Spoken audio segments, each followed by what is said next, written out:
Hello and welcome back to the Cars Ireland YouTube channel. I'm Sinead and today we're going to have a look around a BMW that is neither electric nor diesel but petrol. It's the 520i. Now the BMW 5 Series has been a stalwart of the premium executive saloon class for as long as most of us can remember, with diesel being the preferred powertrain of choice for many of those years. The times, however, are very much a-changing, and this petrol version has been overshadowed somewhat by its fully electric counterpart in the i5, which I suppose, being the first ever all-electric 5 Series, was the one to steal the headlines. For those who don't want to go fully electric just yet, or indeed maybe don't want to pay the not insignificant premium, for context, the i5 starts at about €92,000, whereas this petrol version starts at a still not insignificant €70,000, with the options on this press model pushing that into the mid-80s. So it is still an expensive car, but not quite as expensive as the i5. And there are no plugs required, which some people will appreciate.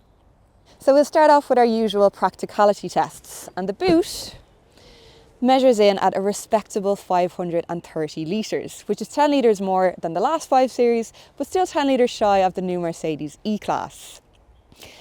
This petrol version also gets the most boot space in the range, with the plug-in hybrid 530e version losing quite a bit to the battery pack, so it is a good option if you do need the space back here. And look, like most saloon boots, it's not the most practical shape in the world, but still very useful. It passed my travel system test, looks a good size for a set of golf clubs, and it does the job. One of the options on this press car is a comfort pack, which among other features includes an electric boot lid, which I've always questioned the point of on a saloon, because it just seems easier to, but you know, anyway.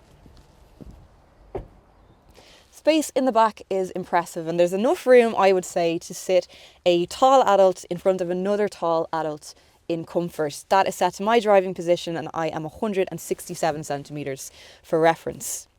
The seats are lovely and bolstered. There's a real feeling of luxury back here, and plenty of creature comforts too, such as USB charging ports on the back of the seats and a pull-down centre armrest complete with cup holders. For those with small children who are still in the car seat stage of life, it's well equipped to deal with that too, with 2 sets of Isofix anchors for car seats. As you can see, there's also enough room to facilitate an extended rear-facing seat, although the slight incline on the rear bench can make that a bit awkward with certain models. This is the AXKID Move Kit for reference, which is a seat that can facilitate rear facing up to 36 kilograms or roughly 6 or 7 years of age. And as you can see, it has minimal impact on front seat passenger legroom.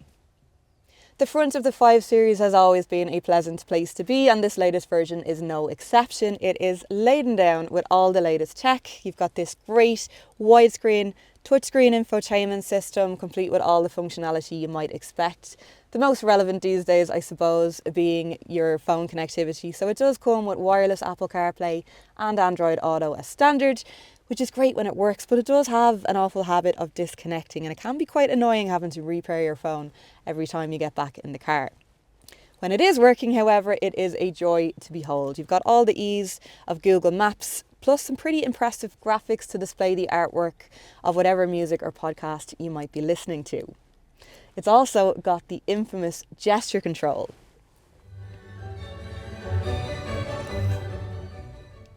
I remember when that first came out and I was obsessed. Now it's probably my kids' turn to be impressed, and I probably would have passed it off as just a gimmick if they didn't love it so much. It's like the equivalent of Tesla's farting indicators. A bit of crack, if not all that useful.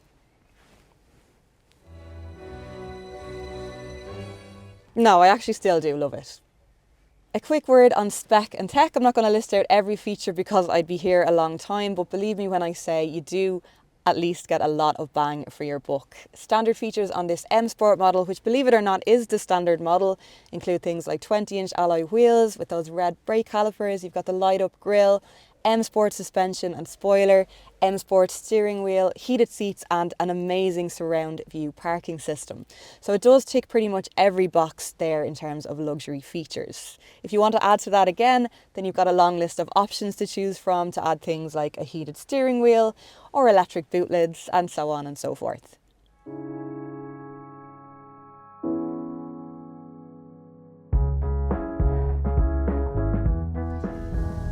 The 520i is still a very appealing choice, however, and while it won't match the impressive fuel economy of the old diesel models, it still does okay at about 6 litres per 100 kilometres.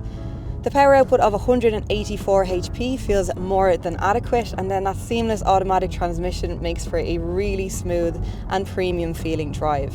Not to mention the raft of driver assisting features there to make life even easier again, like adaptive cruise, got blind spot monitoring, and a head-up display that even gives you a mini map so that you never have to take your eyes off the road. It's also not as torquey as a diesel, and it lacks the outright performance of an M model, but what it does have is that unmistakably engaging BMW drive.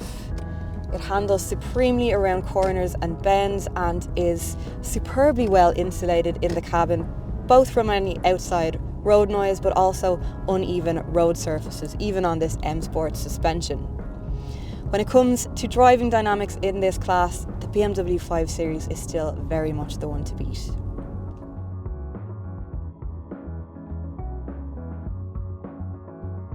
And that is the new petrol 5 Series, a fantastic evolution of a legendary executive saloon.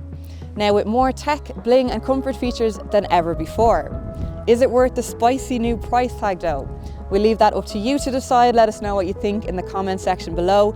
Like and share if you enjoyed the video, subscribe if you'd like to see more like it, and if you're in the market for a new or used BMW, you'll find hundreds and thousands to choose from on CarsIreland.ie.